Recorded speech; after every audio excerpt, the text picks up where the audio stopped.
Bonsoir.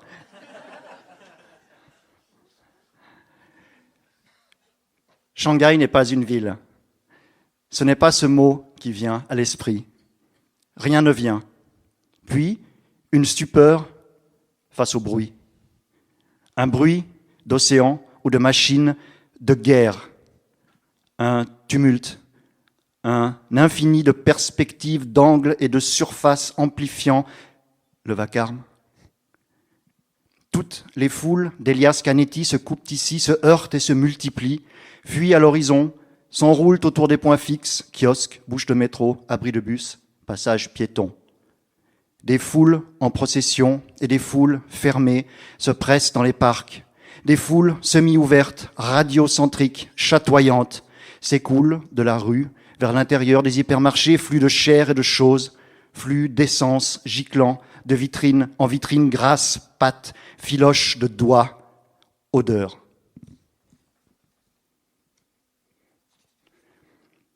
L'espace grandit encore.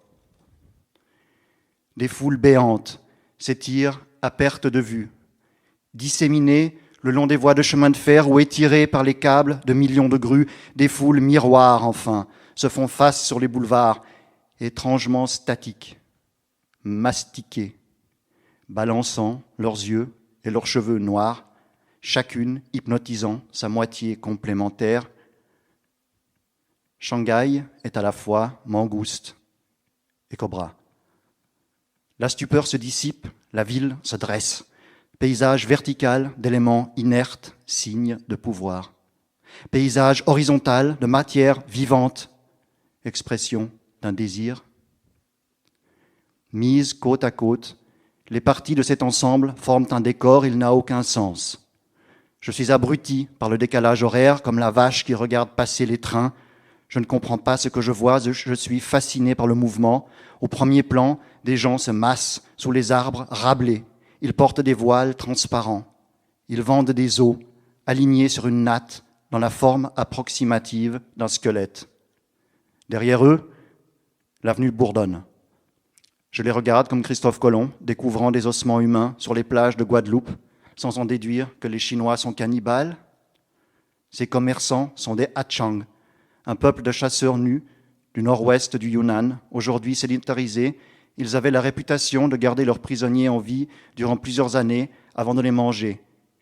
Ils peignaient ensuite leurs os de différentes couleurs et se les échangeaient au cours de grandes fêtes. Désormais, les Hatchang vivent à proximité des abattoirs des grandes villes. Ils s'y fournissent en ingrédients qui entrent dans la composition des soupes médicinales. Shanghai. Ce nom explose sous sa masse. Dans aucun pays, sous aucun régime, l'homme n'a produit un tel Dieu. Il tranche l'espace, il prolifère irrésistiblement. Le petit jeu des analogies se met en place. À quoi ressemble ce qu'on n'a jamais vu? Des images folles se bousculent, le réel est une machine à rêver. Le nom des rues, les affiches, les manchettes, les voix, la foule, tout cela se combine au visage, identique au premier regard, le peuple, le voici. Le peuple chinois, taureau-dragon, le peuple du labour et de la révolution. Soudain, une femme enceinte se retourne, elle s'arrête dans un grondement de poubelle. Le gyrophare d'un camion Ben passe sur elle, elle clignote comme un hologramme. Elle est grande, sauf son ventre qu'elle soutient à deux mains, son corps est décharné, le flash la balaie, puis la poussière et le martèlement de l'avenue, puis la puanteur de la benne, puis toute la ville jaillissant de la plus lointaine épaisseur de la terre. Shanghai défile sous le masque anonyme de la foule n'existe plus, les masques tombent. C'est maintenant la vie incarnée, à cet instant, en ce lieu précis, qui explose devant moi, pour moi, et qui m'éveille, et qui m'enfonce la tête entre les cuisses de cette femme, à l'intérieur de son ventre, où se concentre toute la chaleur de son corps, et qui me fait naître à 6 heures du soir, là, dans cette rue, dans la peau de tous ces individus, seuls au monde, de tous ces pauvres types, de toutes ces pauvres filles, crevant de faim, de désir.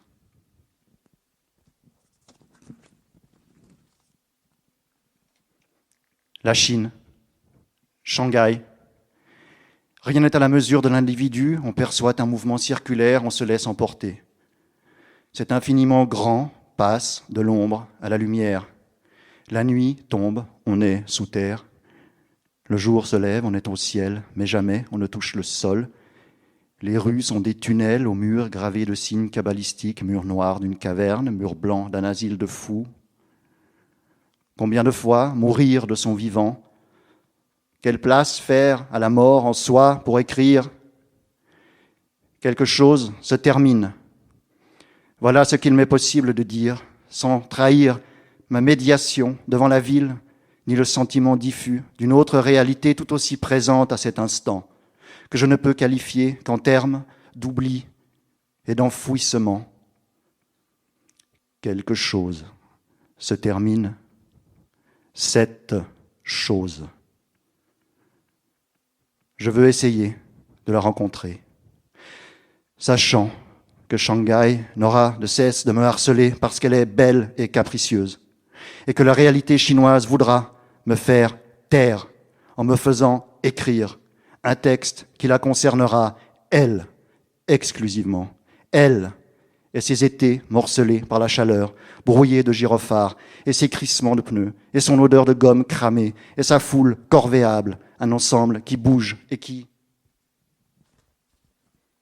transpire devant les cinémas, un ensemble à peine vêtu à la terrasse des cafés et dans les vitrines, prêt à être consommé, corps et marchandises, elle, la Chine, dans l'œil des hommes, dans le miroir des femmes, elle et son œil aveugle, et son peuple aveugle, et ses lois aveugles, 24 heures sur 24, 365 jours par an, dans la brûlure des lampes, des chutes, des coups, des insultes.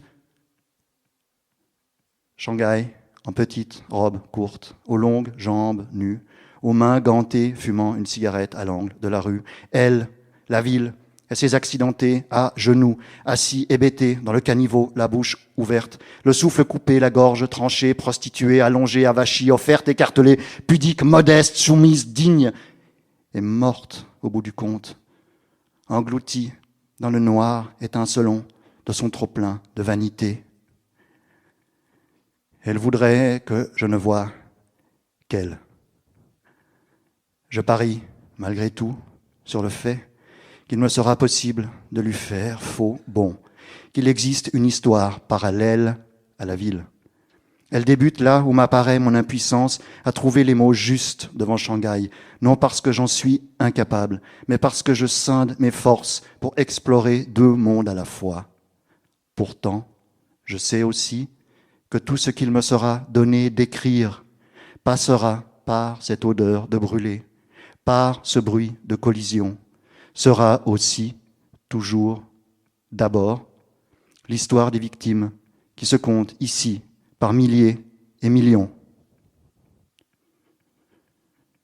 Quelque chose se termine et renaît de ses cendres. Cette chose se tient comme le diable à la croisée des chemins, quelque part entre Shanghai et un lointain souvenir d'enfance. Merci.